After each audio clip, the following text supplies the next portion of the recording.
Hello दोस्तों, इस video सत्र में आपका स्वागत है।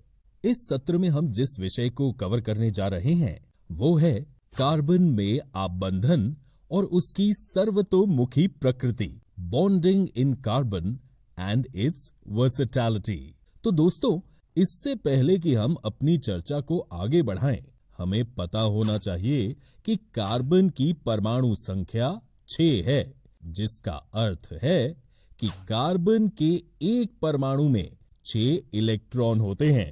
कार्बन के विभिन्न कक्षों में इलेक्ट्रॉनों का वितरण कैसे होगा?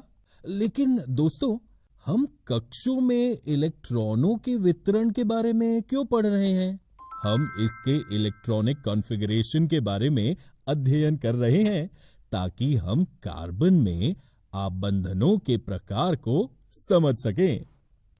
कार्बन के सबसे बाहरी कोश में 4 इलेक्ट्रॉन होते हैं तथा उत्कृष्ट गैस विन्यास को प्राप्त करने के लिए इसको 4 इलेक्ट्रॉन प्राप्त करना होता है या उनका ह्रास करना होता है।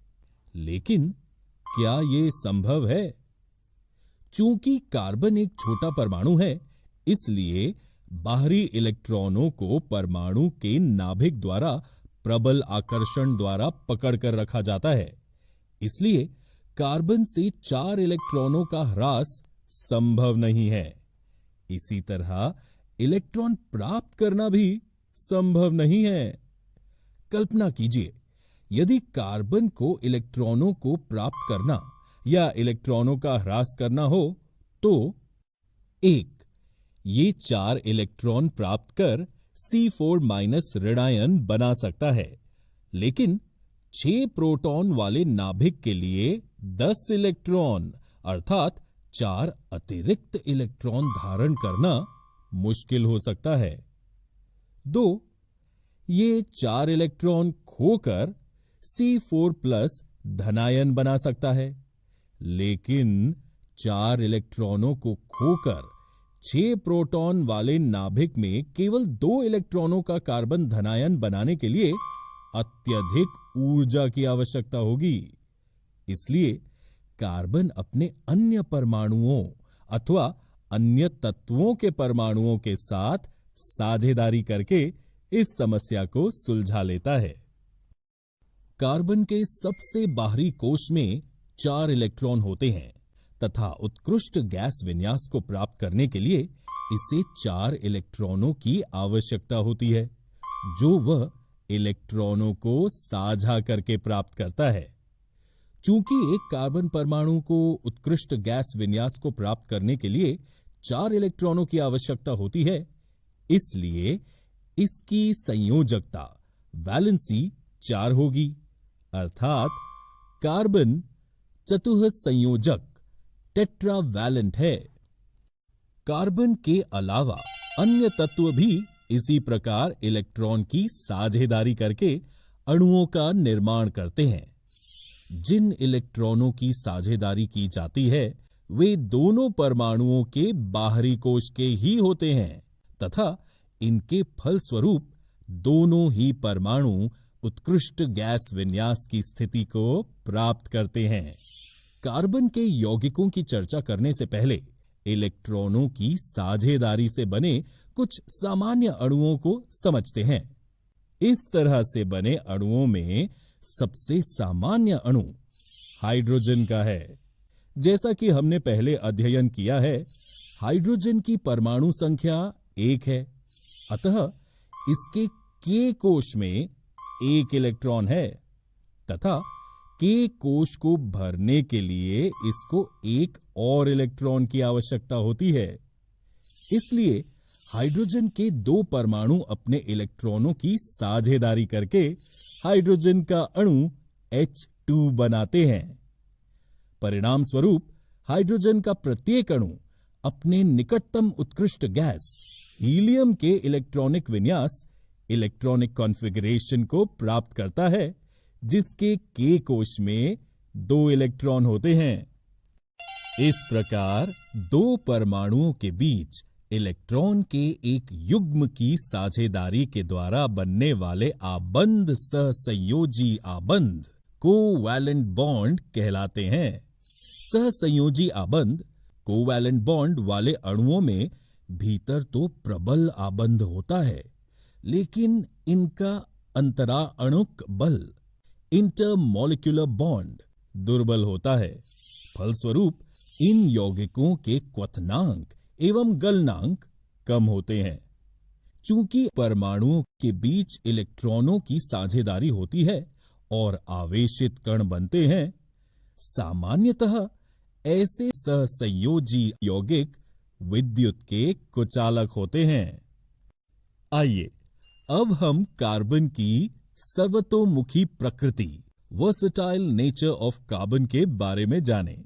विभिन्न तत्वों एवं यौगिकों में हमने इलेक्ट्रॉनों की साझेदारी द्वारा सहसंयोजी आबंध का निर्माण देखा। आप सरल कार्बन यौगिक मीथेन की संरचना भी यहाँ देख सकते हैं।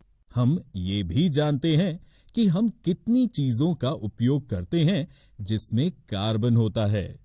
वस्तुतः हम स्वयं भी कार्बन के यौगिकों से बने हुए हैं। सहसंयोजी बंध की प्रकृति के कारण कार्बन में बड़ी संख्या में यौगिक बनाने की क्षमता होती है। कार्बन में दो कारक देखे गए हैं। एक, कार्बन में कार्बन के ही अन्य परमाणुओं के साथ आबंध बनाने की अद्वितीय क्षमता होती है, जिससे बड़ी संख्या में अणु बनते हैं। इस गुण को श्रृंखलन, कैटनेशन कहते हैं।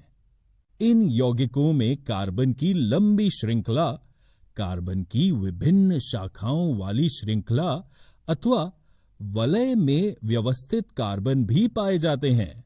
साथ ही कार्बन के परमाणु एक, द्वि अथवा त्रि आबंध से जुड़े हो सकते हैं। कार्बन परमाणुओं के बीच केवल एक आबंध से जुड़े कार्बन के यौगिक संतृप्त यौगिक, सैचुरेटेड कंपाउंड्स कहलाते हैं। द्वि अथवा त्रि आबंध से जुड़े कार्बन के यौगिक असंतृप्त यौगिक, अनसैचुरेटेड कंपाउंड्स कहलाते हैं। कार्बन यौगिकों में जिस सीमा तक श्रृंखला का गुण पाया जाता है, वह किसी और तत्व में नहीं मिलता। कार्बन कार्बन आबंध अत्यधिक प्रबल होता है, अतः ये स्थायी होता है। फलस्वरूप अनेक कार्बन परमाणुओं के साथ आपस में जुड़े हुए अनेक यौगिक प्राप्त होते हैं। 2. चूंकि कार्बन की संयोजकता 4 होती है, अतः इसमें कार्बन के 4 अन्य परमाणुओं अथवा कुछ अन्य एक संयोजक तत्वों के परमाणुओं के साथ आबंधन की क्षमता होती है।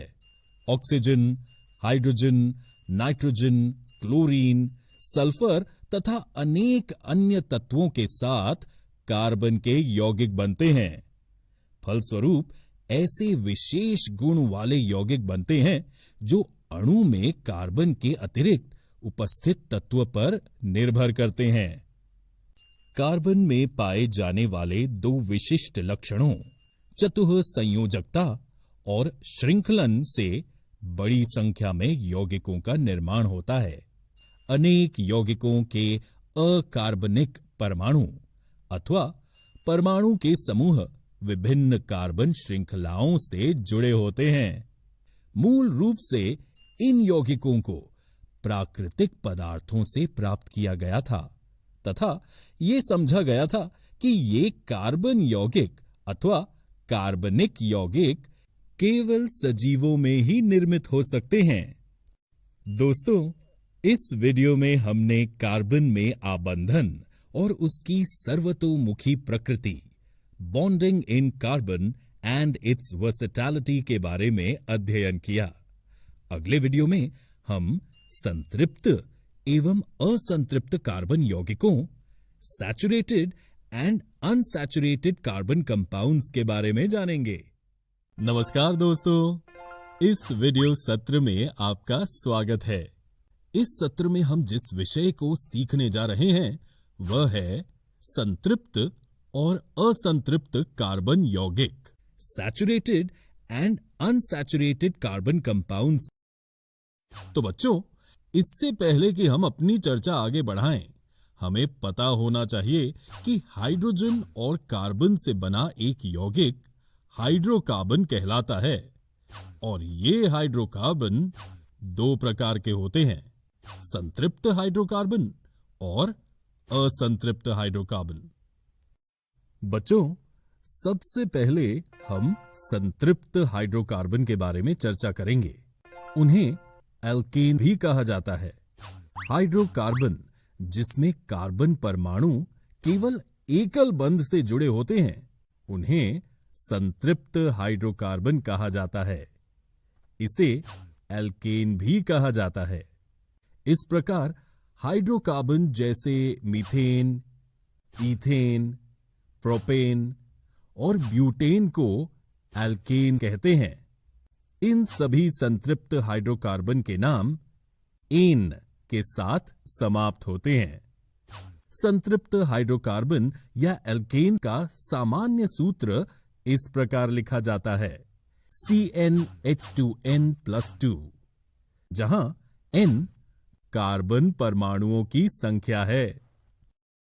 चलिए अब उदाहरणों की सहायता से संतृप्त हाइड्रोकार्बन पर चर्चा करें। यदि एक एल्केन के अणु में एक कार्बन परमाणु होता है, जब n 1 के बराबर होता है, सामान्य सूत्र के अनुसार इसका यौगिक सूत्र CH4 बन जाता है, जिसे हम मीथेन कहते हैं। इसी तरह यदि हम n 2 के बराबर लेते हैं तो हम ईथेन प्राप्त करते हैं। ये संतृप्त हाइड्रोकार्बन सामान्य रूप से बहुत अभिक्रियाशील नहीं होते हैं, यानी ये काफी कम अभिक्रियाशील होते हैं। एक हाइड्रोकार्बन जिसमें दो कार्बन परमाणु एक द्विआबंध या त्रिआबंध से जुड़े होते हैं, वो एक असंतृप्त हाइड्रोकार्बन कहलाता है।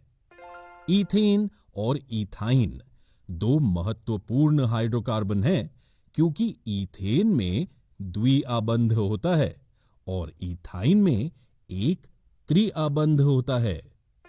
दो कार्बन परमाणुओं के बीच दो जोड़े इलेक्ट्रॉनों को साझा करके एक द्विआबंध बनाया जाता है, जबकि दो कार्बन परमाणुओं के बीच 3 जोड़े इलेक्ट्रॉनों के साझाकरण से एक त्रिआबंध बनता है। असंतृप्त हाइड्रोकार्बन क्रैकिंग नामक प्रक्रिया द्वारा ज्यादातर पेट्रोलियम से प्राप्त किए जाते हैं। असंतृप्त हाइड्रोकार्बन दो प्रकार के होते हैं। एक द्विआबंध हाइड्रोकार्बन को एल्कीन भी कहा जाता है। दो त्रिआबंध हाइड्रोकार्बन को एल्काइन भी कहा जाता है। अब हम प्रत्येक के बारे में विस्तार से चर्चा करेंगे। एक असंतृप्त हाइड्रोकार्बन जिसमें दो कार्बन परमाणु एक द्विआबंध से जुड़े होते हैं, वह एल्कीन कहलाता है। इन एल्कीन में दो कार्बन परमाणुओं के बीच द्विआबंध होता है, जो दो जोड़े इलेक्ट्रॉनों के साझाकरण से बनता है। ईथीन C2H4 और प्रोपीन C3H6 दो अलग अलग एल्कीन्स हैं। क्यों? क्योंकि उनमें दो कार्बन परमाणुओं के बीच द्विआबंध होता है। यहां एक दिलचस्प तथ्य है। बच्चों, क्या आप जानते हैं कि केवल एक कार्बन परमाणु होने पर कोई एल्कीन नहीं हो सकता है? एक एल्कीन का सामान्य सूत्र CnH2n है, जहां n उस अणु में कार्बन परमाणुओं की संख्या है। चलो एक उदाहरण लेते हैं। यदि किसी एल्कीन के अणु में दो कार्बन परमाणु हैं, तो n 2 के बराबर है और इसका आणविक सूत्र C2H4 होगा। इसी तरह जब n 3 के बराबर है तो हमें प्रोपीन मिलेगा। सबसे सरल एल्कीन ईथीन है और इसका सामान्य नाम इथिलीन है। आइए अब एल्काइन के बारे में चर्चा करते हैं। ये असंतृप्त हाइड्रोकार्बन है जिसमें 2 कार्बन परमाणु त्रिआबंध द्वारा जुड़े होते हैं। इस प्रकार एल्काइन में कार्बन परमाणुओं के बीच त्रिआबंध होता है जो 3 जोड़े इलेक्ट्रॉनों के साझाकरण से बनता है। इथाइन और प्रोपाइन एल्काइन होते हैं क्योंकि उनमें 2 कार्बन परमाणुओं के बीच एक त्रिआबंध होता है। इसके अलावा एक और आश्चर्यजनक तथ्य यह है कि केवल 1 कार्बन परमाणु होने पर कोई एल्काइन नहीं हो सकता है। एल्काइन का सामान्य सूत्र CnH2n-2 है, जहां N एल्काइन के एक अणु में कार्बन परमाणुओं की संख्या है। उदाहरणों की मदद से इसकी चर्चा करते हैं। 1. यदि किसी एल्काइन के अणु में 2 कार्बन परमाणु हैं, तो N 2 के बराबर है। इसका सूत्र C2H2 होगा जो कि इथाइन है। 2. इसी तरह अगर हम N 3 के बराबर लेते हैं तो हमें प्रोपाइन मिलेगा। सबसे सरल एल्काइन इथाइन है जिसका सूत्र C2H2 है और इसका सामान्य नाम एसिटिलीन है। साथ ही बच्चों, आपको पता होना चाहिए कि संतृप्त हाइड्रोकार्बन की तुलना में असंतृप्त हाइड्रोकार्बन अधिक अभिक्रियाशील होते हैं। दूसरे शब्दों में एल्कीन और एल्काइन एल्केन की तुलना में रासायनिक रूप से अधिक अभिक्रियाशील हैं। 2 कार्बन वाले एल्केन को इथेन कहा जाता है। 2 कार्बन वाले एल्कीन को इथीन कहा जाता है और 2 कार्बन परमाणुओं वाले एल्काइन को इथाइन कहा जाता है। ये सभी यौगिक सहसंयोजक अणु हैं जो विभिन्न परमाणुओं के बीच इलेक्ट्रॉनों के साझाकरण से बनते हैं। आप सभी का इस वीडियो में स्वागत है। आज हम इस वीडियो में समजातीय श्रेणी, होमोलोगस सीरीज और कार्बन यौगिकों का नामकरण, नोमेनक्लेचर ऑफ कार्बन कंपाउंड्स का अध्ययन करेंगे। मान लीजिए कि हमने बहुत सारी पुस्तकों को उनके विषय के अनुसार अलग अलग बांट लिया, अर्थात हिंदी, अंग्रेजी, विज्ञान इत्यादि की सभी पुस्तकों को अलग अलग रख दिया। जैसा कि इसके नाम से ही पता चलता है, समजातीय अर्थात समान जाति वाले कार्बन यौगिक, इसकी परिभाषा इस प्रकार लिख सकते हैं। समान जाति वाले कार्बन यौगिकों का वो समूह जिनका सामान्य सूत्र एवं प्रकार्यात्मक समूह समान हो। एल्केन समजातीय श्रेणी इस प्रकार है: methane, ethane, propane, butane, pentane इत्यादि। एक यूनिट से दूसरी यूनिट पर जाने में CH2 यूनिट का अंतर है। जैसे मीथेन से ईथेन में CH2 यूनिट का फर्क है, ईथेन से प्रोपेन, प्रोपेन से ब्यूटेन, ब्यूटेन से पेंटेन में भी CH2 का अंतर है। और जैसा कि आप देख सकते हैं कि इस श्रेणी के किसी भी यौगिक को हम CnH2n+2 इस सूत्र द्वारा दर्शा सकते हैं। जैसे कि श्रेणी के सबसे पहले यौगिक मीथेन में N की संख्या 1 होगी। अब यदि हम इस सूत्र में N की जगह 1 लिखें तो मीथेन के आणविक सूत्र CH4 पाएंगे। इस श्रेणी में सभी कार्बन यौगिक एकल आबंध सिंगल बॉन्ड से जुड़े हैं तथा इसलिए इनके नाम के आगे एन जुड़ता है, जैसे मीथेन, इथेन इत्यादि। इसका मतलब यह भी है कि एक यूनिट से दूसरी यूनिट के बीच 14 द्रव्यमान का अंतर है, क्योंकि CH2 का द्रव्यमान है 14। जैसे जैसे समजातीय श्रेणी में आगे बढ़ेंगे, अणु का द्रव्यमान बढ़ेगा। यदि हाइड्रोकार्बन यौगिक में कार्बन कार्बन द्विआबंध डबल बॉन्ड हुए तो उस श्रेणी को एल्कीन कहेंगे, अर्थात नाम के अंत में ईन जुड़ जाएगा। उदाहरण के लिए इथीन, प्रोपीन, ब्यूटीन, पेंटीन इत्यादि। इस श्रेणी में भी एक यूनिट से दूसरी यूनिट पर जाने में CH2 यूनिट का अंतर है। और जैसा कि आप देख सकते हैं कि इस श्रेणी के किसी भी यौगिक को हम CnH2n इस सूत्र द्वारा दर्शा सकते हैं। जैसे कि श्रेणी के दूसरे यौगिक इथीन में n की संख्या 2 होगी। अब यदि हम इस सूत्र में n की जगह 2 लिखें तो इथीन के आणविक सूत्र C2H4 पाएंगे। इसी प्रकार हाइड्रोकार्बन यौगिक में कार्बन कार्बन त्रिआबंध ट्रिपल बॉन्ड हुए तो उस श्रेणी को एल्काइन कहेंगे। नाम के अंत में आइन लगेगा।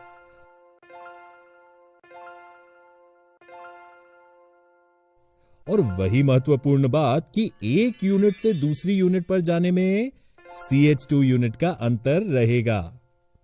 और इस कार्बन श्रेणी के किसी भी यौगिक को हम CnH2n-2 इस सूत्र द्वारा दर्शा सकते हैं।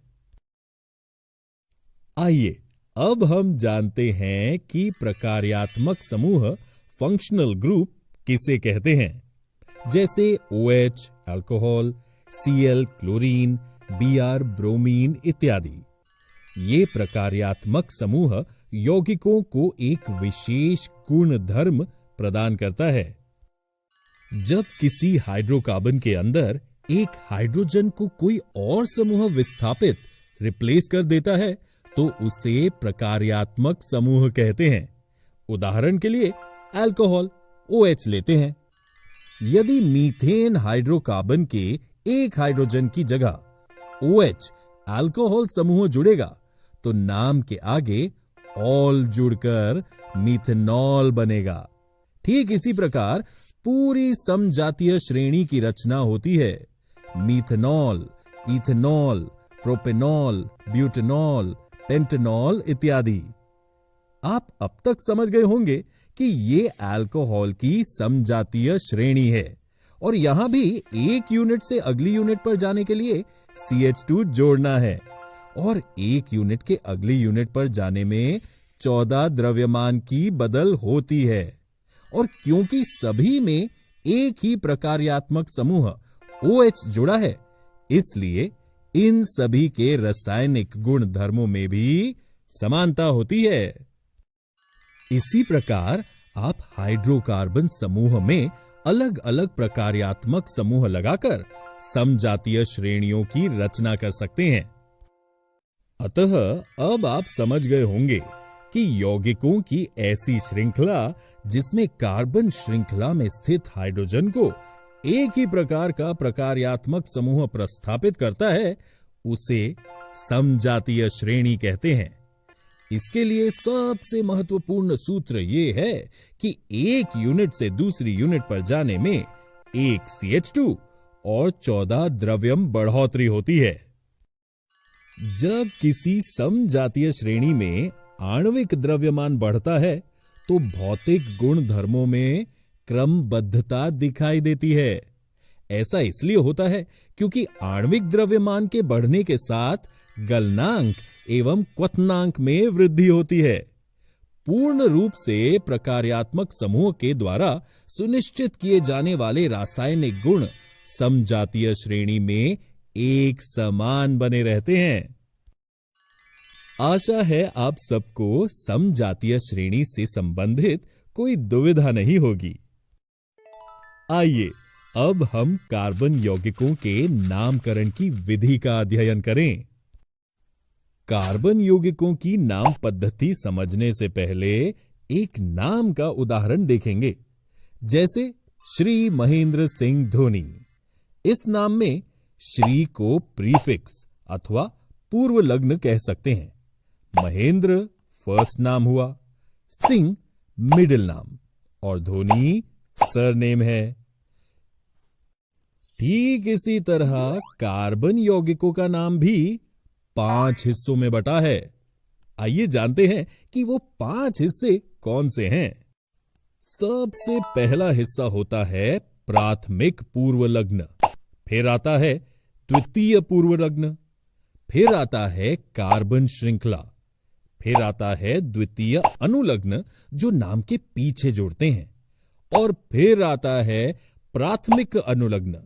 इस तरह हमारे कार्बन यौगिक का नाम 5 हिस्सों में बटा हुआ है। अब चर्चा करेंगे इस नाम पद्धति के नियमों की, परंतु ये एक बार में आपको समझने में थोड़ी मुश्किल हो सकती है, क्योंकि गणित की ही तरह इसमें आपको अभ्यास की आवश्यकता होगी। उदाहरणों के माध्यम से इसकी चर्चा करने से ये आपको समझ आने लगेंगे और आप किसी भी यौगिक का नामकरण करने में सक्षम हो जाएंगे। आइए जानते हैं नाम पद्धति के बारे में। देखिए, सबसे पहले आपको बताना होता है प्रतिस्थापी के बारे में। अब ये प्रतिस्थापी क्या होता है? जैसे केवल कार्बन और हाइड्रोजन है तो उसे कहते हैं हाइड्रोकार्बन। अगर इसके अंदर हम किसी हाइड्रोजन को हटाकर उसकी जगह फ्लोरीन लगा दें, क्योंकि हाइड्रोजन और फ्लोरीन दोनों कार्बन के साथ एक बंध बनाते हैं, ठीक इसी प्रकार हाइड्रोजन की जगह क्लोरीन, ब्रोमीन या आयोडीन लगाया जा सकता है। अब ये क्या है? ये हैं प्रतिस्थापी, क्योंकि इन्होंने हाइड्रोजन को प्रतिस्थापित करके उसकी जगह ले ली है। अंग्रेजी में इसे सब्स्टिट्यूशन कहते हैं। अब तक हमने 4 प्रतिस्थापियों की चर्चा की है। आगे और भी प्रतिस्थापियों के बारे में जानेंगे। यदि कार्बन यौगिकों में फ्लोरीन दिखे तो क्या लिखना है? नाम से पहले लिखना है फ्लोरो, और अगर क्लोरीन दिखे तो क्लोरो, ब्रोमीन दिखे तो ब्रोमो लिखेंगे, और यदि आयोडीन दिखे तो आयोडो लिखेंगे।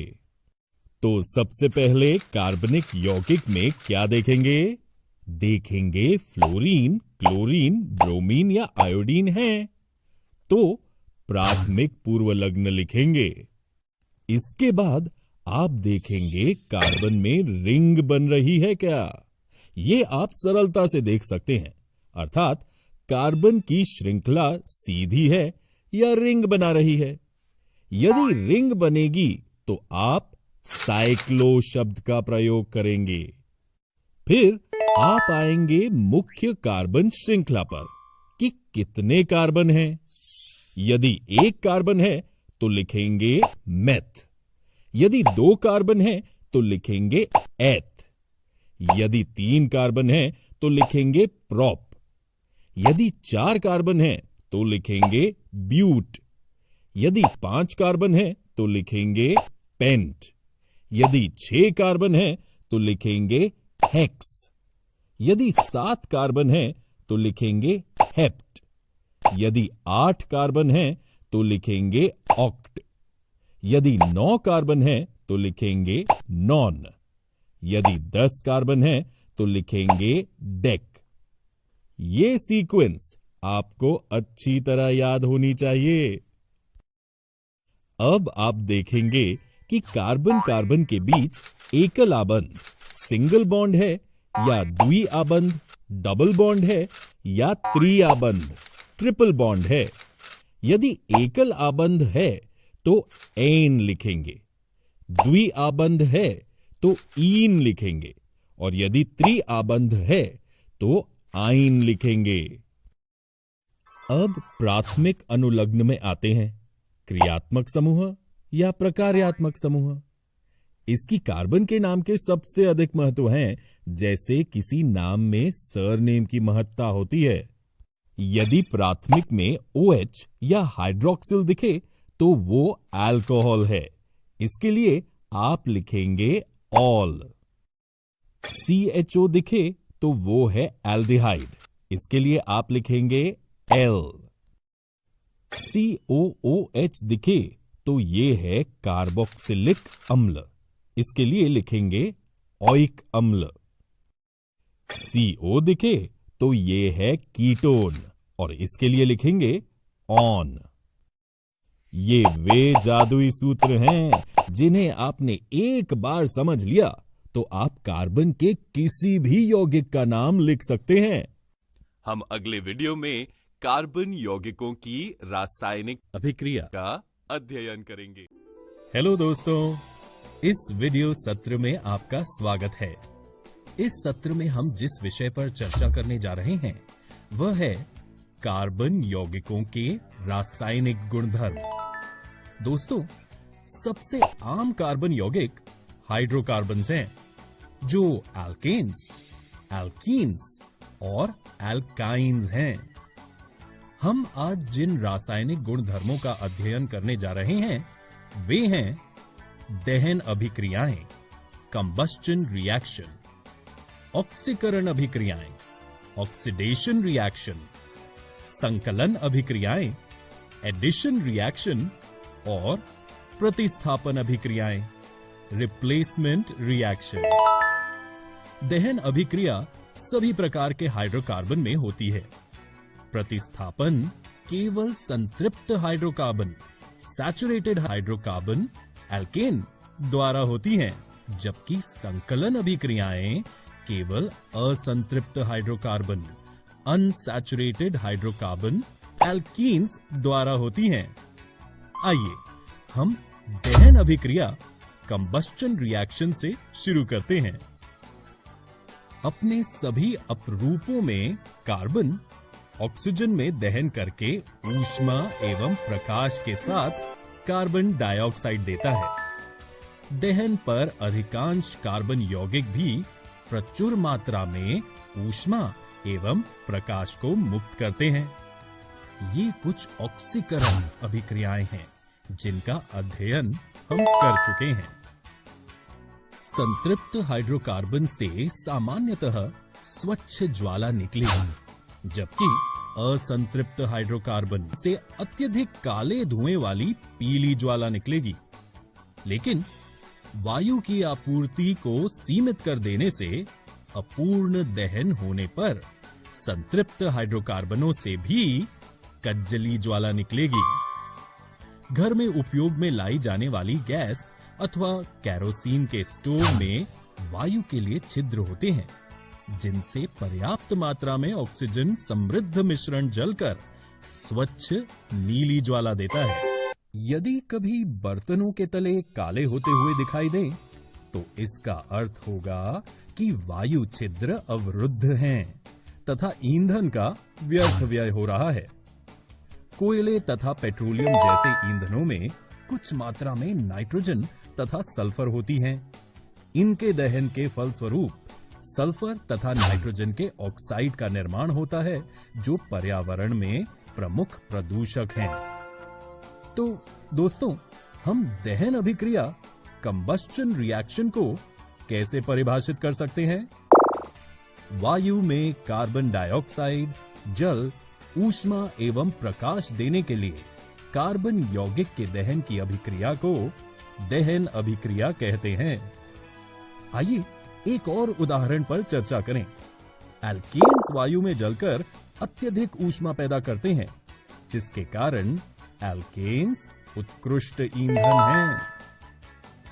जिस अभिक्रिया में एक यौगिक ऑक्सीजन प्राप्त गेन करता है या उसमें से हाइड्रोजन का ह्रास लॉस होता है, ऑक्सीकरण ऑक्सीडेशन कहलाती है। दहन करने पर कार्बन यौगिकों को सरलता से ऑक्सीकृत किया जा सकता है। इस पूर्ण ऑक्सीकरण के अतिरिक्त ऐसी अभिक्रियाएं भी होती हैं जिनमें अल्कोहल को कार्बोक्सिलिक अम्ल में बदला जाता है। हम देखते हैं कि कुछ पदार्थों को ऑक्सीजन देने की क्षमता होती है। इन पदार्थों को ऑक्सीकारक, ऑक्सीडाइजिंग एजेंट्स कहा जाता है। क्षारीय पोटेशियम परमैंगनेट अथवा अम्लीकृत पोटेशियम डाइक्रोमेट अल्कोहलों को अम्लों में ऑक्सीकृत करते हैं, अर्थात ये आरंभिक पदार्थ में ऑक्सीजन जोड़ते हैं।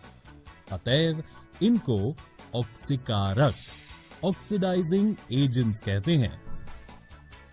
तो अब हम जानते हैं कि ऑक्सीकरण ऑक्सीडेशन क्या है और ऑक्सीकारक ऑक्सीडाइजिंग एजेंट्स क्या है।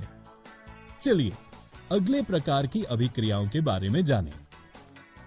ऐसी अभिक्रिया जिसमें हाइड्रोकार्बन के एक या अधिक हाइड्रोजन परमाणुओं को कुछ अन्य परमाणुओं द्वारा प्रतिस्थापित किया जाता है। प्रतिस्थापन अभिक्रियाएं सब्स्टिट्यूशन रिएक्शन कहलाती हैं। संतृप्त हाइड्रोकार्बन अत्यधिक अनभिकृत होते हैं तथा अधिकांश अभिकर्मकों की उपस्थिति में अक्रिय होते हैं। हालांकि सूर्य के प्रकाश की उपस्थिति में अति तीव्र अभिक्रिया में क्लोरीन के हाइड्रोकार्बन का संकलन होता है। क्लोरीन एक एक करके हाइड्रोजन के परमाणुओं का प्रतिस्थापन करती है। इसको प्रतिस्थापन अभिक्रिया सब्स्टिट्यूशन रिएक्शन कहते हैं, क्योंकि एक प्रकार का परमाणु अथवा परमाणुओं के समूह दूसरे का स्थान लेते हैं। साधारणतः उच्च समजातीय एल्केन के साथ अनेक उत्पादों का निर्माण होता है। इस अभिक्रिया में मीथेन के केवल एक हाइड्रोजन परमाणु को क्लोरीन परमाणु द्वारा प्रतिस्थापित किया गया है और हमें क्लोरोमीथेन प्राप्त होता है। अधिक क्लोरीन की आपूर्ति करने से एक एक करके क्लोरीन द्वारा मीथेन के सभी हाइड्रोजन परमाणुओं को प्रतिस्थापित करना संभव है।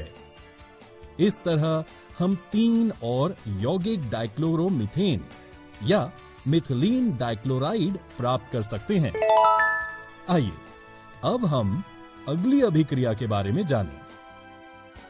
जिस अभिक्रिया में एक असंतृप्त हाइड्रोकार्बन किसी एक उत्पाद को बनाने के लिए किसी अन्य पदार्थ के साथ संकलित होता है, उसे संकलन अभिक्रिया एडिशन रिएक्शन कहते हैं। संकलन अभिक्रियाएं जैसे कि हाइड्रोजन, क्लोरीन या ब्रोमीन के अलावा असंतृप्त हाइड्रोकार्बन की एक विशिष्ट गुणधर्म होते हैं। सभी असंतृप्त हाइड्रोकार्बन जिनमें द्विआबंध और त्रिआबंध होते हैं, जैसे कि एल्कीन्स और एल्काइन्स, संकलन अभिक्रियाएं करते हैं। पैलेडियम अथवा निकेल जैसे उत्प्रेरकों की उपस्थिति में असंतृप्त हाइड्रोकार्बन हाइड्रोजन जोड़कर संतृप्त हाइड्रोकार्बन देते हैं। उत्प्रेरक वो पदार्थ होते हैं जिनके कारण अभिक्रिया भिन्न दर से आगे बढ़ती है, जो अभिक्रिया को प्रभावित नहीं करते हैं। निकेल उत्प्रेरक का उपयोग करके साधारणतः वनस्पति तेलों के हाइड्रोजनीकरण में इस अभिक्रिया का उपयोग होता है। वनस्पति तेलों में साधारणतः लंबी असंतृप्त कार्बन श्रृंखलाएं होती हैं, जबकि जंतु वसा में संतृप्त कार्बन श्रृंखलाएं होती हैं। आपने देखा होगा कि कुछ विज्ञापनों में कहा जाता है कि वनस्पति तेल स्वास्थ्यवर्धक होते हैं। साधारणतः जंतु वसा में संतृप्त वसा अम्ल होते हैं, जो स्वास्थ्य के लिए हानिकारक माने जाते हैं। भोजन पकाने के लिए असंतृप्त वसा अम्लों वाले तेलों का उपयोग करना चाहिए। सामान्य रूप से असंतृप्त हाइड्रोकार्बन संतृप्त हाइड्रोकार्बन बनाने के लिए निकेल या पैलेडियम जैसे उत्प्रेरक की उपस्थिति में हाइड्रोजन जोड़ते हैं। एक असंतृप्त हाइड्रोकार्बन में हाइड्रोजन के जोड़ को हाइड्रोजनीकरण हाइड्रोजनेशन कहा जाता है और वनस्पति तेलों से वनस्पति घी तैयार करने के लिए इस हाइड्रोजनीकरण प्रक्रिया का उपयोग किया जाता है। दोस्तों, इस वीडियो में हमने कार्बन यौगिकों के रासायनिक गुणधर्म, chemical properties of carbon compounds का अध्ययन किया। अगले वीडियो में हम एथेनॉल तथा एथेनॉइक अम्ल के बारे में जानेंगे। हेलो दोस्तों, इस वीडियो सत्र में आपका स्वागत है। इस सत्र में हम जिस विषय को कवर करने जा रहे हैं वह है एथेनॉल तथा एथेनॉइक अम्ल, एथेनॉल एंड एथेनॉइक एसिड। कई कार्बन यौगिक हमारे लिए अमूल्य हैं, लेकिन इस सत्र में हम दो व्यावसायिक रूप से महत्वपूर्ण यौगिकों के गुणों का अध्ययन करेंगे, एथेनॉल तथा एथेनॉइक अम्ल। एथेनॉल कक्ष के ताप पर द्रव अवस्था में होता है।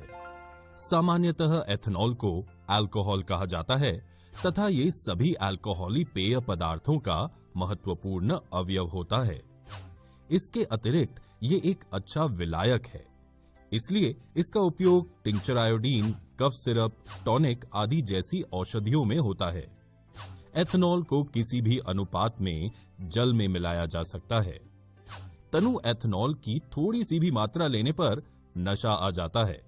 हालांकि अल्कोहल पीना निंदनीय है, लेकिन समाज में बड़े पैमाने पर प्रचलित है।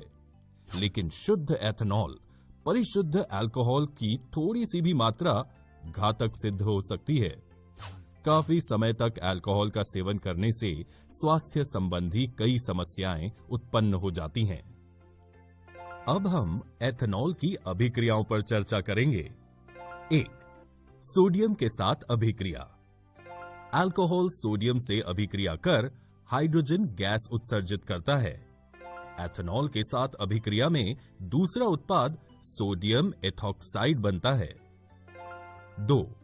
असंतृप्त हाइड्रोकार्बन बनाने की अभिक्रिया।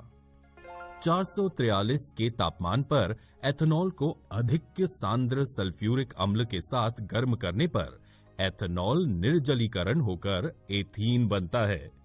इस अभिक्रिया में सल्फ्यूरिक अम्ल निर्जलीकारक के रूप में काम करता है, जो एथेनॉल से जल को अलग कर देता है।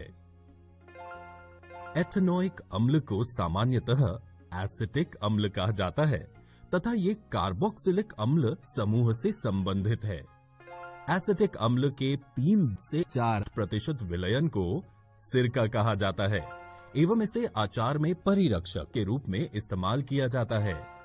शुद्ध एथेनॉइक अम्ल का गलनांक 290 के होता है और इसलिए ठंडी जलवायु में शीत के दिनों में ये जम जाता है। इस कारण इसे ग्लेशियल एसिटिक अम्ल कहते हैं। कार्बोक्सिलिक अम्ल कहा जाने वाला कार्बनिक यौगिकों के समूह के अभिलक्षण इसकी अम्लीयता होती है। हालांकि खनिज अम्लों के विपरीत कार्बोक्सिलिक अम्ल दुर्बल अम्ल होते हैं।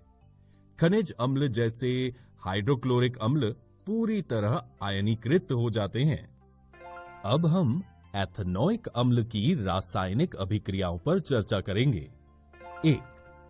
एसिटीकरण अभिक्रिया। एस्टर मुख्य रूप से अम्ल एवं अल्कोहल की अभिक्रिया से निर्मित होते हैं। एथेनॉइक अम्ल किसी अम्ल उत्प्रेरक की उपस्थिति में परिशुद्ध एथेनॉल से अभिक्रिया करके एस्टर बनाते हैं। सामान्यतः एस्टर की गंध मृदु होती है। इसका उपयोग इत्र एवं स्वाद उत्पन्न करने वाले कारक के रूप में किया जाता है। सोडियम हाइड्रोक्साइड से अभिक्रिया द्वारा, जो एक क्षार है, एस्टर पुनः अल्कोहल एवं कार्बोक्सिलिक अम्ल का सोडियम लवण बनाता है। इस अभिक्रिया को साबुनीकरण कहा जाता है, क्योंकि इससे साबुन तैयार किया जाता है। साबुन दीर्घ श्रृंखला वाले कार्बोक्सिलिक अम्लों सोडियम अथवा पोटेशियम लवण होते हैं। 2. क्षारक के साथ अभिक्रिया। खनिज अम्ल की भांति एथेनॉइक अम्ल सोडियम हाइड्रोक्साइड जैसे क्षारक से अभिक्रिया करके लवण सोडियम एथेनॉइट या सोडियम एसिटेट तथा जल बनता है। 3. कार्बोनेट तथा हाइड्रोजन कार्बोनेट के साथ अभिक्रिया। इथेनॉइक अम्ल कार्बोनेट एवं हाइड्रोजन कार्बोनेट के साथ अभिक्रिया करके लवण कार्बन डाइऑक्साइड एवं जल बनाता है।